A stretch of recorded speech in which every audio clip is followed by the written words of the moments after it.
Hi, Tuhina. Hey, hi. Welcome. Thank It's you. lovely to virtually meet you. Same here, same Thank here. you for taking out your time for Artist Pick. I'm so glad that we can Uh, finally do this. Yes. Perfect. First, of course, I want to ask you how you've been dealing with the lockdown, how the quarantine is treating you, how you're dealing with the new world. uh, I think we're on a very privileged side of things when you and I here can sit on a Zoom call and talk about things. But I feel like there's a humanitarian crisis that's ongoing with, a lot of interest groups, a lot of migrant workers in India having to walk back to their homes and not getting adequate government support and things like that. So, of course, it's a very tough time for small businesses and freelancers and anybody and everybody who doesn't really fall into a formalized job setup. And as a content creator, again, if I look at things, the digital consumption has gone up so much. So I feel like you have that pressure to kind of create and put things into the fore, which could be again be read by a lot more people, because right now you are getting that kind of attention. But I feel like with my power and the voice that I have right now, which I feel like is a great privilege to be heard, and I want to talk about things that matter. So as a society and as a community, artists can really help out. Yeah, I think everybody's turning to art ever since the lockdown has begun. Absolutely. And that just says a lot, because we need art right now. Absolutely. We need something to turn to. Mm-hmm.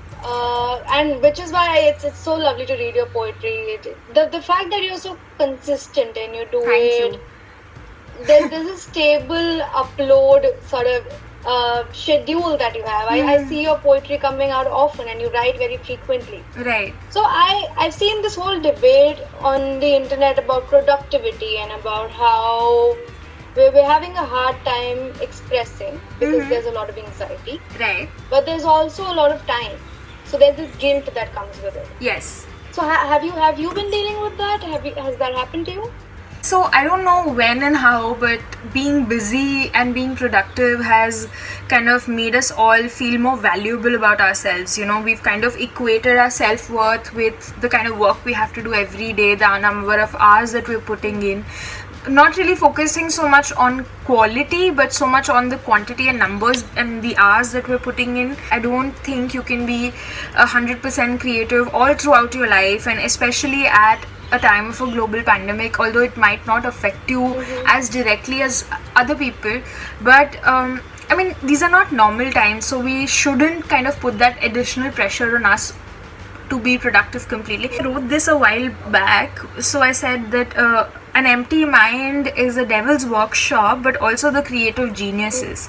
So I mean, you don't always have to have a set agenda, to-do list. It's okay to take it, slow and steady at sometimes. And I say that because if you don't feel like doing something, if you just want to take some time off, being lazy and just taking care of yourself there's nothing wrong in that. So don't hold yourself too seriously on that. It's fine, like it's all right.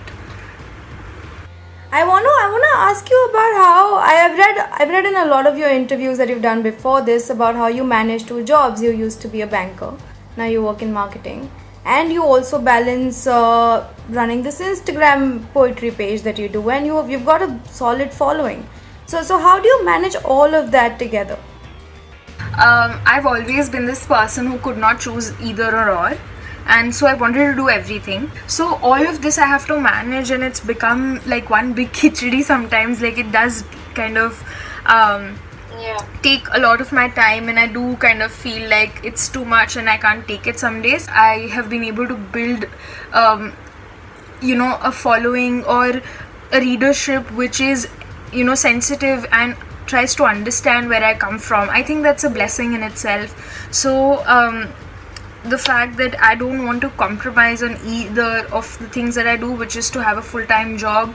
So I have tried and kind of put it all down in a way that my life has to spell out and give me value at every step. So when I'm working, it's giving me a different kind of happiness. When I come back and write, it gives me a different sort of happiness. But one thing I've done is I've not made my Instagram commercial. So in the sense that I don't do a lot of brand deals, and I don't do a lot of content which asks me to create with a certain theme and flow, because I feel like I started writing on social media platforms for my happiness, and I don't want to kind of delve into an arena where it becomes work for me, because then it'll lose the charm and joy, and I don't want to do something that I enjoy so much every single day like work.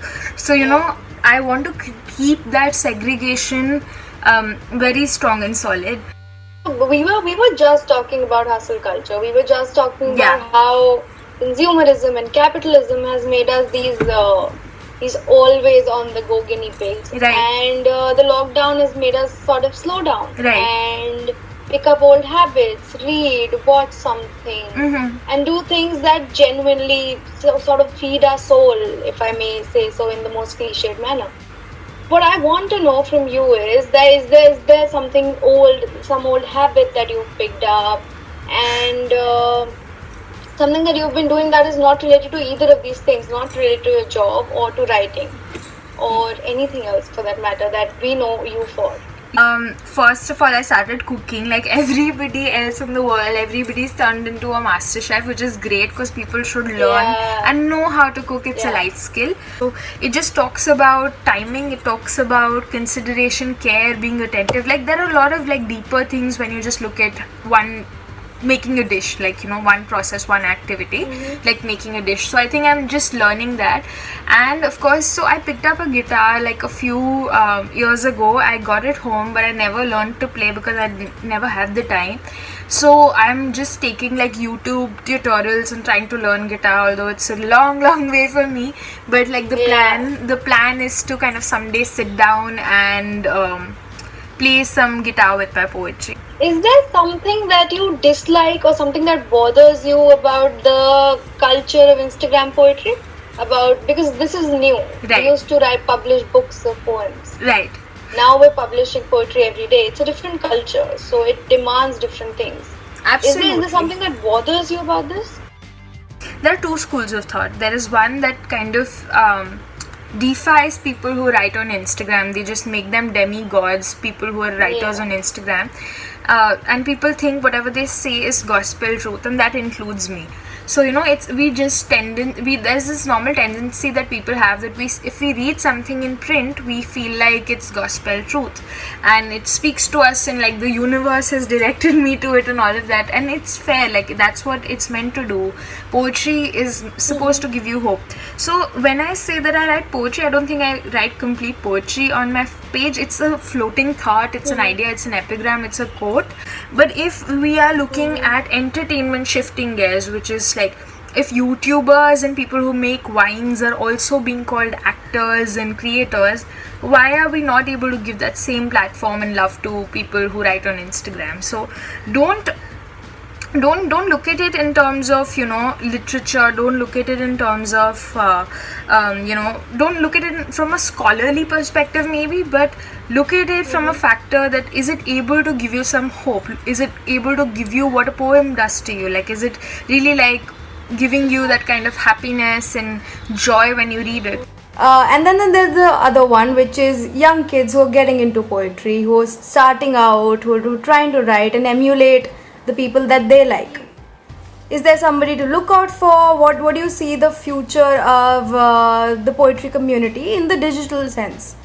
Since you're a big part of it. The expectation that people come in with is that they will just instantly get a lot of fame and gratification, which is not what it should be. Like if you're into the craft, if you're really wanting to understand and learn more. So a lot of people ask me this question and they say, why haven't you come up with a book yet? And right now you have like a decent number of following, you'd be able to sell your book and all of the commerce aspect of it. And for me, I've not felt like I'm prepared or I'm ready for it yet. Like I just don't think that my content is where I would want it to be. The idea is to put in something original, to kind of bring in something new, to kind of create something that gives people hope and happiness. It's not like a one you figure out one formula and then you keep following it till you just milk it out completely. That's not what's it all about. So I really think that the Instagram community should move beyond and above one or two tried and tested formulas, like, because I feel like I just read so much about love and so much about healing. Like, there's more to poetry, like there is more to it than these two very popular topics that everybody keeps writing about. So of course the future for young poets is very bright if you learn to use this platform very well. And people might like it or hate it, but Instagram poetry is here to stay, is what I feel. Yeah, I think we're gonna have to adjust to the new world. Right. This is what it is, especially because we're not gonna get to go out of our house, go to the libraries as yet. This is all Absolutely. we've got. Is there some advice you have for the people who are starting out, who are trying to only begin to get vulnerable on Instagram with their work, in their words? Just one thing, just have your why correct. Like, why are you starting out? What is your objective? What do you plan to achieve with this? If you just want to be here for the numbers game, I'm sorry. Like, if you're here to make a difference and talk about things that you really, really feel strongly about, please go ahead with it. Lovely. Is there something else that you'd want to put across? Because Artistfix is a community of all kinds of artists. There's art, there's poetry, there's music, there's practically everything. So is there something that you like? Is there something that you'd want to say to this community? So I'll just say one thing, that the artist community has always been quite closely knit, but I feel like there could be so much more, like in a bigger conversation and a more meaningful dialogue that could happen if more artists were to come together and create. And I think now that the world is warming up to the idea of artists getting their fair share of attention and right, I feel like, with your platform, of course, I would just like to kind of give out this message that it's great to collaborate, guys. So if you are ever willing to kind of look for somebody to collaborate with, I'm available and I'm very happy to take it forward. So yeah, just that one thought that we could come together to create so much more. Yeah, I think that's a lovely thought to end this interview with. It was lovely to have you over virtually. Thank you, Tuina. Thank you so much for doing this. Thank you, Anandita, and thank you, Arushi. Thanks for having me.